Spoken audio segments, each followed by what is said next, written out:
The time has come once again to go racing here in the Super Trofeo Series. Welcome, ladies and gentlemen, to round number 3 of 8 here in Belgium at the one and only Circuit de Spa-Francorchamps. If there's ever a track that can always provide a thrilling race year in, year out, it is, of course, this very beautiful 7-kilometer 4.6-mile circuit, and this is going to be, no doubt, one of the most exciting races we will have on the season.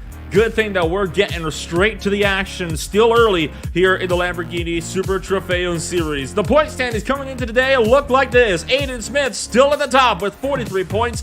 Shea Barrett down in second place with 28 points. With some ground to make up, Casey Nanico just 1 point behind down in third, with Ricky Freeman Jr. down in fourth place, having not scored any points since he got his race win early on. Leo Devlin rounds out the top 5 so far. Zachary DeBello remains the only driver who has not yet scored points in the Lamborghini Super Trofeo Series. So some ground to be had then for Zachary DeBello if he wants to get himself back into title contention. So far, DeBello has had 2 races in a row where he has been looking for a solid day, was running up near the front all race long, and in both incidents, spins by himself and caught him out. Round number 1 was, of course, over at the WeatherTech Raceway, where he spun from second place on the final lap in the full course yellow. He was the cause of that one at Imola just 1 week ago. We look set to see now what these drivers will be able to make here from the Circuit de Spa-Francorchamps here in Belgium. Qualifying has just gotten underway at 10 minutes, and of course, with 2 minutes already gone on just a 10-minute schedule for qualifying, these drivers do not have a long time at all if they want to try to get themselves up there towards the front of this thing.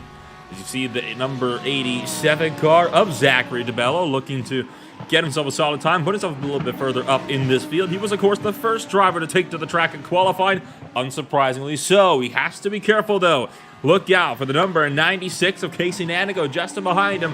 You can get one heck of a tow all the way out of La Source, up in towards Le Combe, down the Kemmel straight through Radillon. So he is going to have to be very careful that he doesn't give too much of a tow to the likes of Nanico, just tucked in behind. 11 of the 14 cars are already on the racetrack and ready to put down times, and you can see the remaining 3 still sitting down in pit road.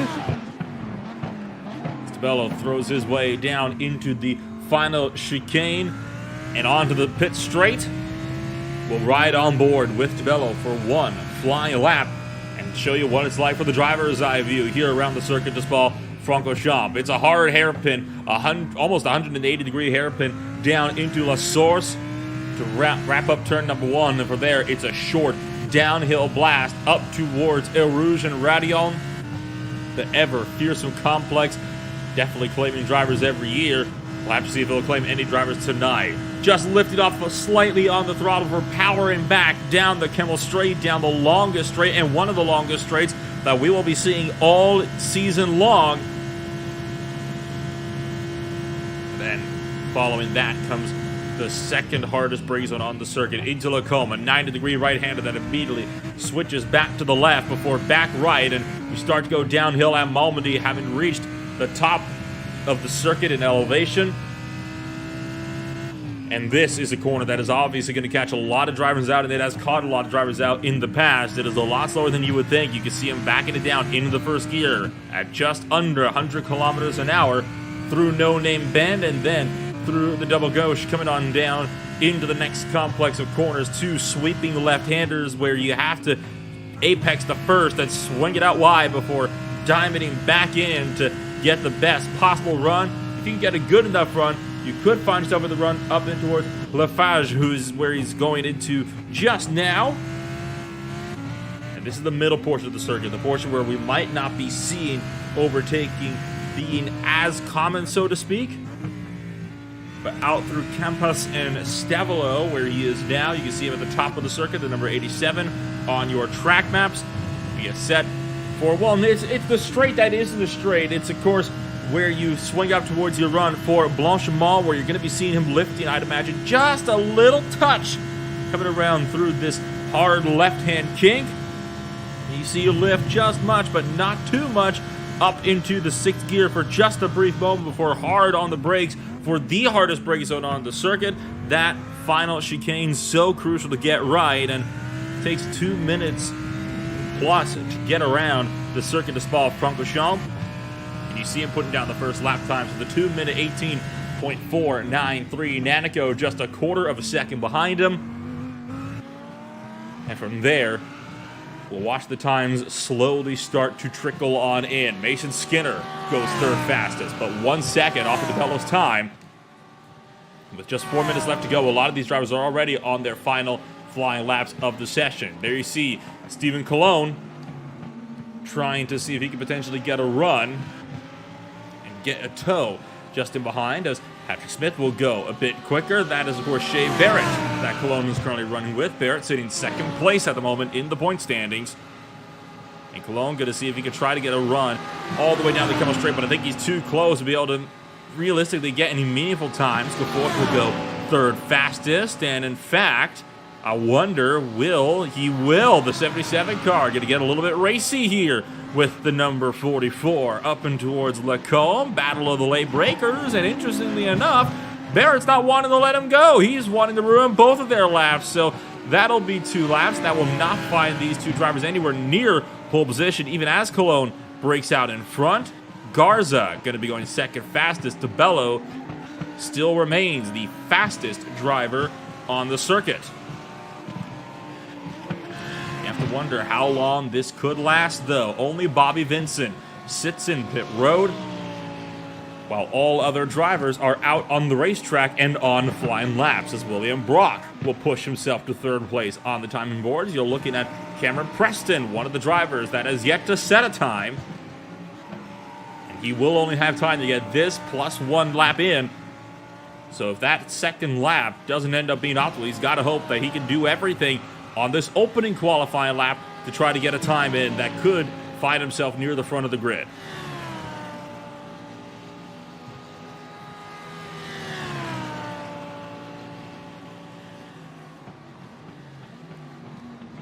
Through Blanchimont and up towards the final chicane. Will this be a time that could see Preston at the front of the boards?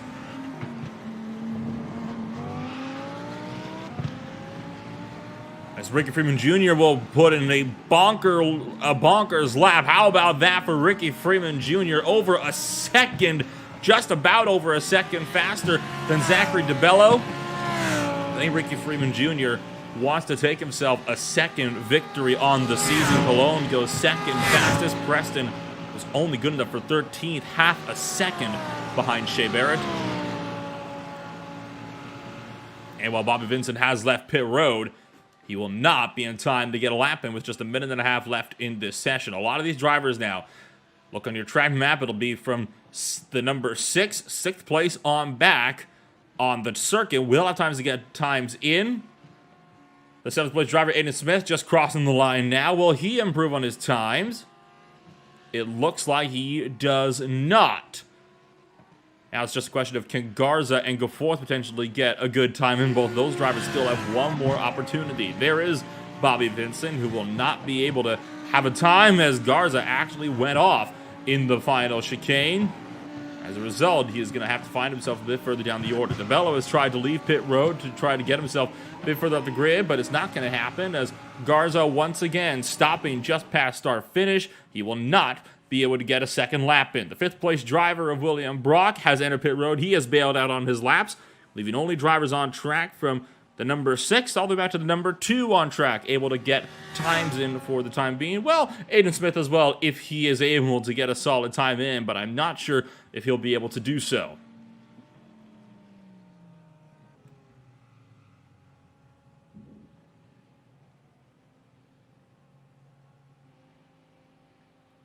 Just waiting now on the last couple of seconds to tick away from this session as they swing their way up to Blanchimont. Will Ricky Freeman Jr. be able to improve on his lap time, as checkered flag has officially flown in the session? Drivers on course are allowed to finish their laps before having to come back down pit road. There is DeBello with the likes of Casey Nanigo just in front of him. Both of those drivers going to be heading back down into pit road, unable to improve on their times. What about Cameron Preston, is he able to improve? He also goes down to pit road, wasn't able to improve.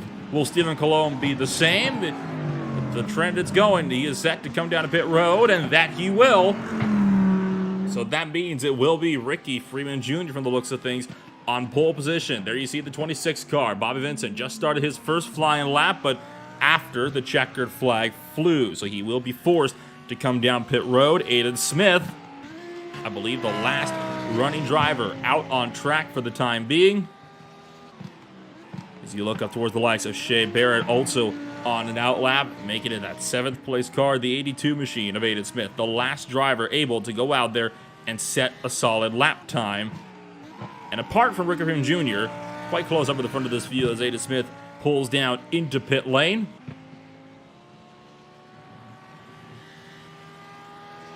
And that, of course, will mean that it is almost time to go through your starting grid for round number 3 of 8 in the Lamborghini Super Trofeo Series.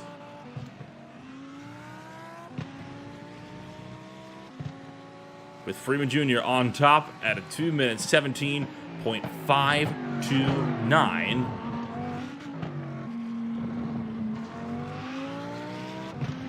What a bonkers of a lap time. 0.8 up from Stephen Colon. I think it is safe to say, if Freeman can get away well, nobody is going to be able to catch him before the end of this very, very short 20-minute sprint race.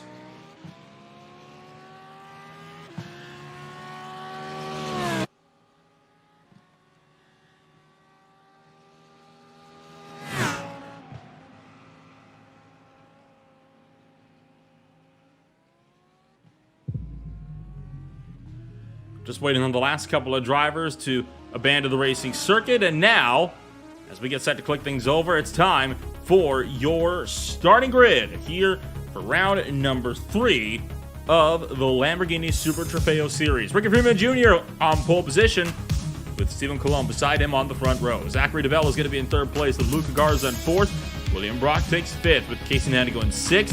Aiden Smith is 7th. Cody go 4th, rounds out the 8th position. Patrick Smith and Leo Devlin, both 2 seconds off of Freeman's pole time to round out your top 10. Mason Skinner sits in 11th place with Shea Barrett down in 12th. Already 2.5 seconds out, really just showing the big spread of times we got throughout this field. Preston was the last driver that set a time, 2.9 seconds back, and a second off already from Skinner's time in 11th place. Bobby Vincent rounding out this 14-car field, the only driver in this field to not set a time.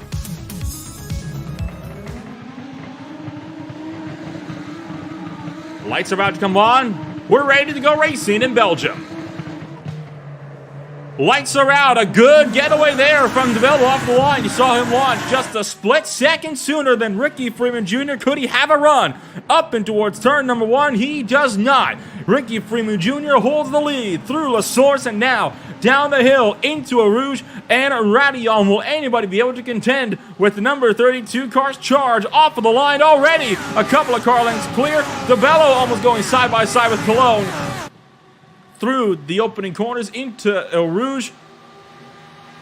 Over the top of Radillon, though, all single-filed and so far looking good all the way throughout this field. Will there be any looks down into Lacombe? DeBello looking to defend against Colon. Colon trying to take the outside line away from Zachary DeBello, and he's through. The 77 car goes up in a 2nd place as Zachary DeBello falls back to 3rd.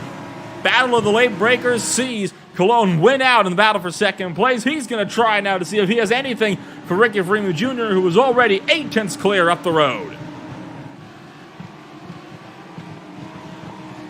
Through no-name curb, and that 87 car has got to hope that he does not go off course again. At this point in the championship, with the only driver that has not scored points, he cannot afford to have another race where he scores 0 points if he wants to stay in contention for this championship. And already you can see Freeman starting to break away. To say that 32 car has got a rocket ship underneath it is going to be a bit of an understatement here for this one. Of course, Freeman Jr. likely has a bit of experience racing cars like these around Spa, so he would know exactly where to put it.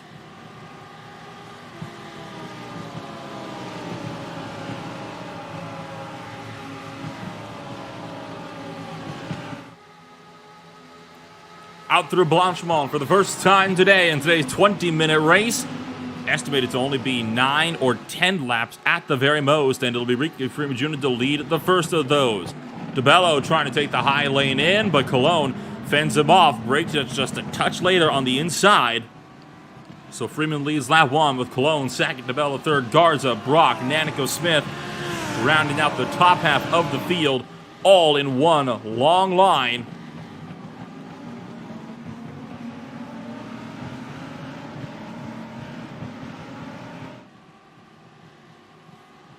Coming up towards Eau Rouge for the second time today, and already that 87 car started to break a little bit further clear from Garza in behind, trying to run down Stephen Cologne.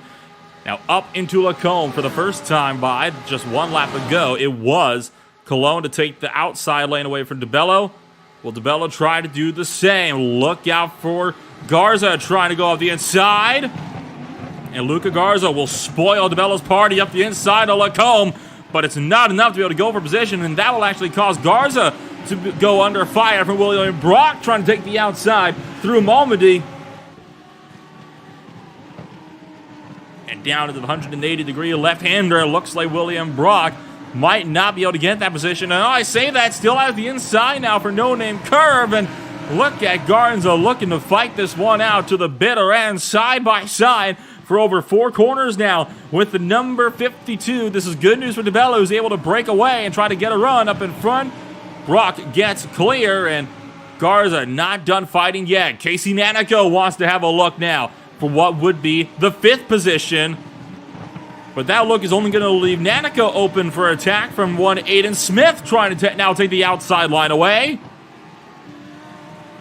And the 82 car going to be through, and Smith going to be falling down to 6th with Garza in 5th place, and Brock now 1 second back from DeBello.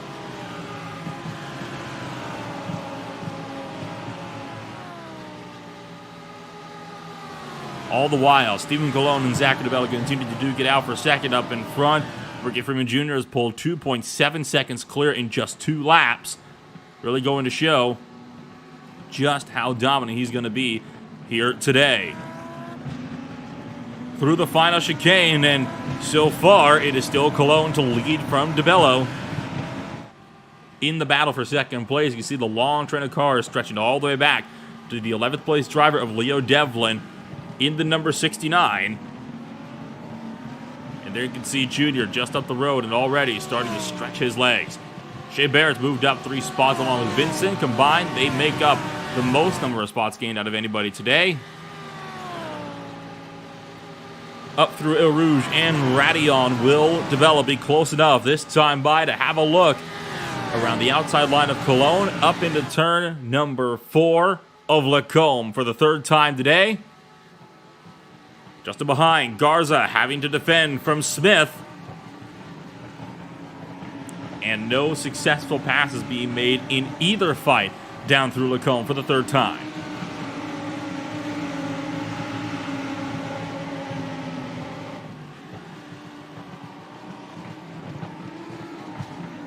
DeBello is doing what he needs to do, though. He is keeping Stephen Cologne under pressure up in front for that 2nd position. And that's what he's going to have to continue on doing if he wants to have any chance on being able to take this spot away. Tucked in line, there's Cody Goforth, Shea Barrett, Patrick Smith. They're in a 3-way scrap at the moment for the 8th position. About 1 second back total for the likes of Casey Nanico just up the road. This is just for spots that are hovering around the last spots that score points positions.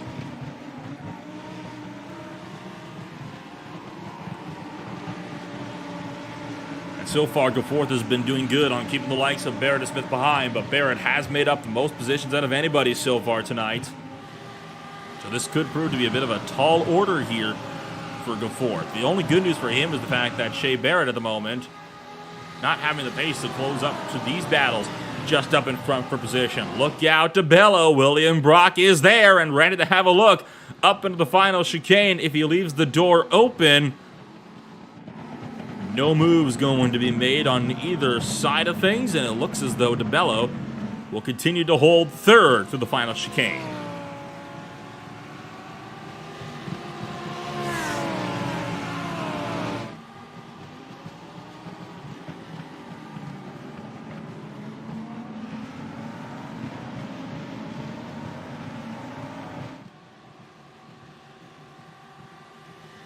Back down the hill and in towards Eau Rouge, all drivers hugging that pit wall on the right-hand side of the track before thundering back up and over the crest of the hill.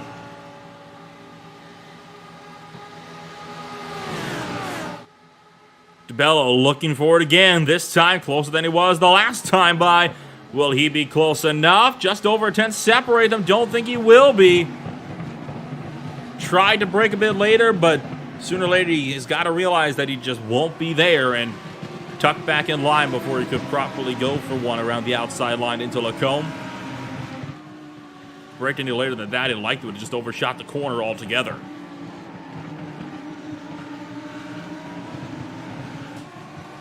William Brock, though, looking feisty. He tried to just have a peek around into the outside line into No Name Corner. Luckily for William Brock, he saw it coming, covering him off before he could properly go for the sim, but it got a bit close, and I think that is one thing that he's going to have to be continuously worried about. You talk about what a great track for racing the Spa is. We're having a good race so far today, already coming to the close of the first half in just a couple of minutes. My, how time flies, and this is not going to be the only one. Look out, of course, 1 week from, the next race, round number 4, we swing back stateside to Road America, which is, I have to say, by far one of the most entertaining racing circuits you could find in all of North America. Of course, when we go racing at Elkhart Lake, Wisconsin, that is bound to be one exciting thriller as well. About the same lap count as this, the tracks are surprisingly close to each other on total distance as well. Bell's looking for it, close enough. Don't think he is, and in fact he is not. And Bell realizes this, tucks back in line. Was that a slide I just saw there from Stephen Colon? Small mistake for the 77 car. Look at how much that checked up the train just in behind back to Nanico. We are now halfway through this 20-minute race. 6 seconds clear to Ricky Freeman Jr. up in front. That is over a second a lap so far that Freeman has gained. Absolutely stunning scenes for the number 32 car, who is looking set to make a run of the points lead by the end of this race.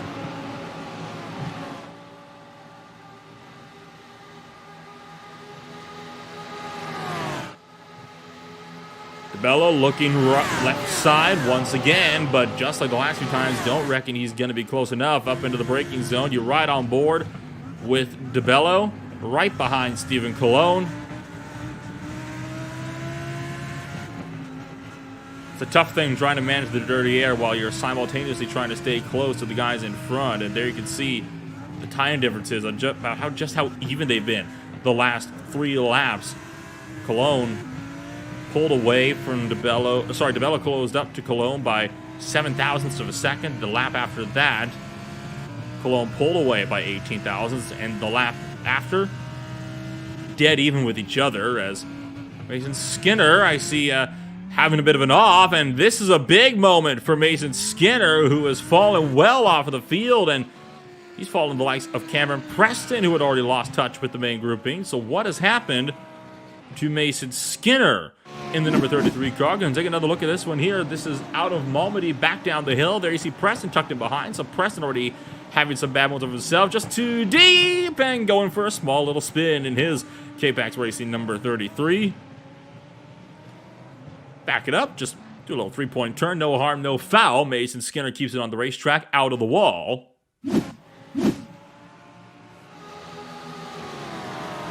Allowing these battles to continue up in front. You can already see Luca Garza losing touch now to that leading train, and that is causing the likes of William Brock to close in. There goes DeBello, outside line, into the final chicane, and I think DeBello might have had that one. In fact, he does. Colon going to lose 2 spots here as William Brock look to capitalize, and he's going to go through into the 3rd position, but he doesn't have it yet. Stephen Colon still going to have to defend here against Brock. Down at the turn number 1, the 52 car going to be holding right even through La Source. And are they actually going to try to go side-by-side up into a rouge? Somebody's going to have to give here. You realistically cannot go side-by-side. Now with these two drivers, they're going to try it, though! William Brock, outside line! But Bobbles, though, is forced to yield as Stephen Cologne forces the issue and keeps William Brock in behind. And look at that now, 1.3 seconds up to DeBello, and Brock lost a ton of speed from that. Here comes Garza now with a huge head of steam. Will Aiden Smith make it 3 wide up until Lacombe? He's not going to go for it, but Garza's going to end up under fire himself from the likes of Aiden Smith, who will take that one outside line on the exit of Lacombe and out through Malmedy. Looks like Casey Nanico wants to throw his hat into the ring with this as well. It's all starting to kick off here with under 10 minutes to go at the Circuit de Spa-Francorchamps 4th. And Patrick Smith also duking it out.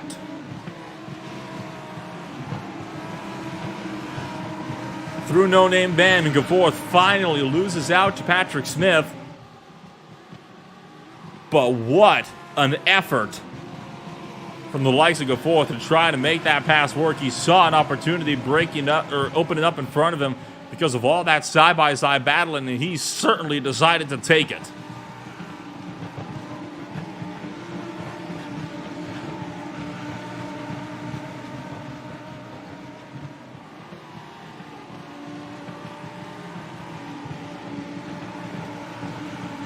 And you see Shea Barrett looking to run around at his number 44 car. He's moved up a couple of more places now because of all of this mess. Next target in sight, Luca Garza.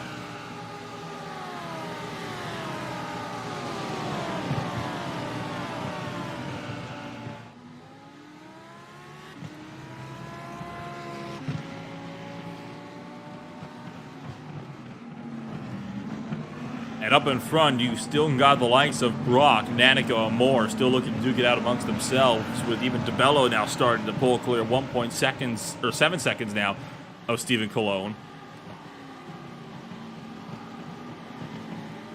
And Brock forced to think about defense against Aiden Smith for just a moment before he cut back in line right before the turn-in for La Source.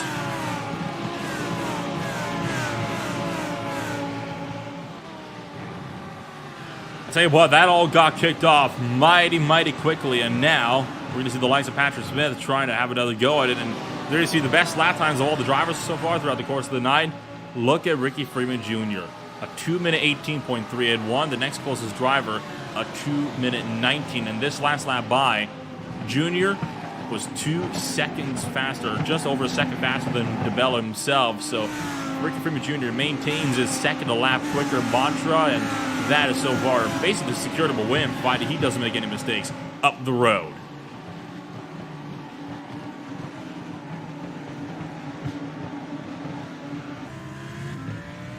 On board with Nanico in the overall battle for 4th. You can see the likes of Aiden Smith and William Brock just up the road from him.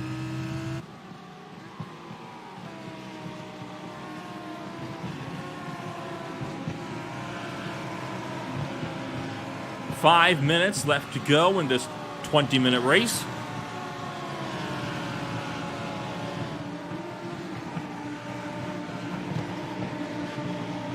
There you see the likes of Aiden Smith and William Brock just up the road.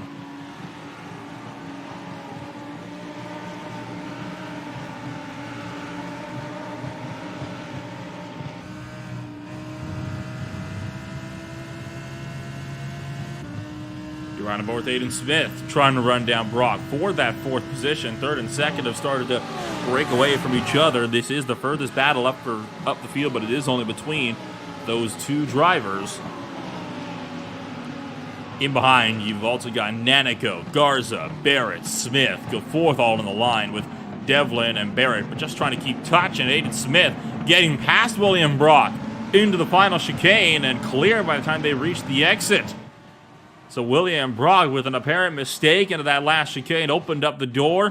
We'll take a look at the replay, and it was just deeper on the brakes of the 82 car outside line. And how's that for an overtake? And how do you do? The 82 car goes up into 4th place. William Brock falling down in the 5th.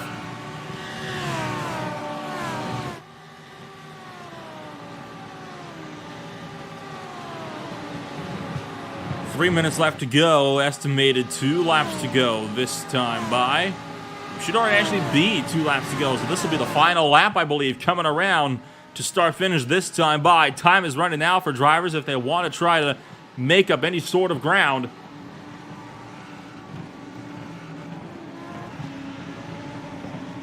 Aiden Smith doing everything he can to try to keep William Brock at bay. At the moment, Smith, while might not be in as high of a point scoring position as the likes of DeBello and Cologne, are still a good point scoring position nonetheless. Smith so far has been up 3 spots on the day. He is not looking to go anywhere down the order anytime soon. Same story with Shea Barrett, +4 for him into P8.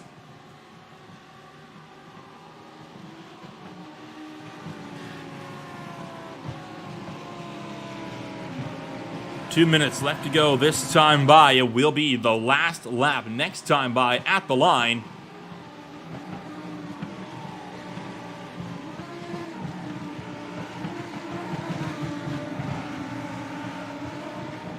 Luca Garza also still in the scrap with Casey Nanico, also trying to keep at bay. The likes of Barrett, Smith, go fourth, Devlin.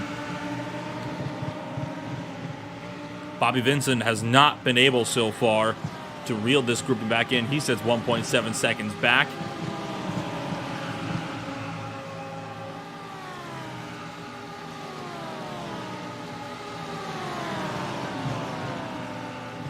One lap left to go from the Circuit de Spa-Francorchamps this time by. Deeper on the brakes that time by for Garza. Will he take this one? Nanico just able to keep him at bay. And powering back down the front straightaway.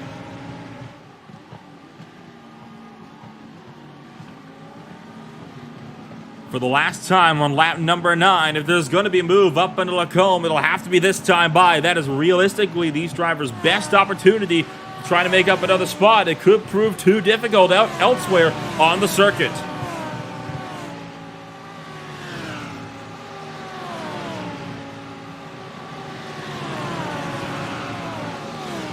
Up the top of Radion for the final time today.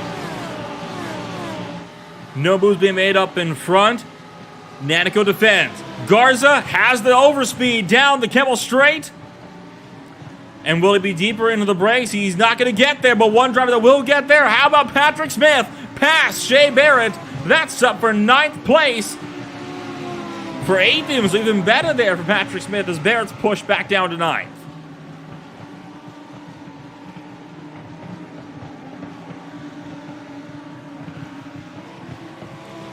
Starting to crest back down the hill for the final time today.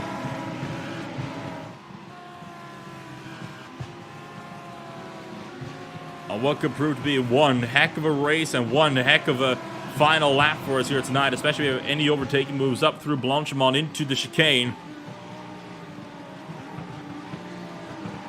No moves made through double gauche and into the ends of the second sector, starting the third for the last time today.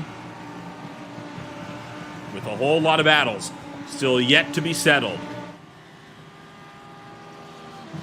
There's your fight for 4th place between Brock and Smith. Taking a look at the replay. This is the 33 car down into the double gouge. We'll look at that in just a moment as Ricky Freeman Jr. is coming around the final corners. And he will take a very commanding and convincing victory for the Circuit de Spa-Francorchamps. There's your battle for 4th place. There'll be no move made. Eddie Smith will hold on for 4th. And here's the fight with the long train deeper in the field. No moves being made up into the final chicane.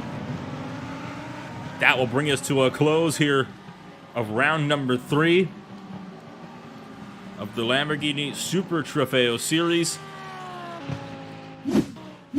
Well, look at what happened to the 33 car. Mason Skinner running last place. This is down and just past the no-name band. And has he gone around? Yes, he has. Just looped the back end.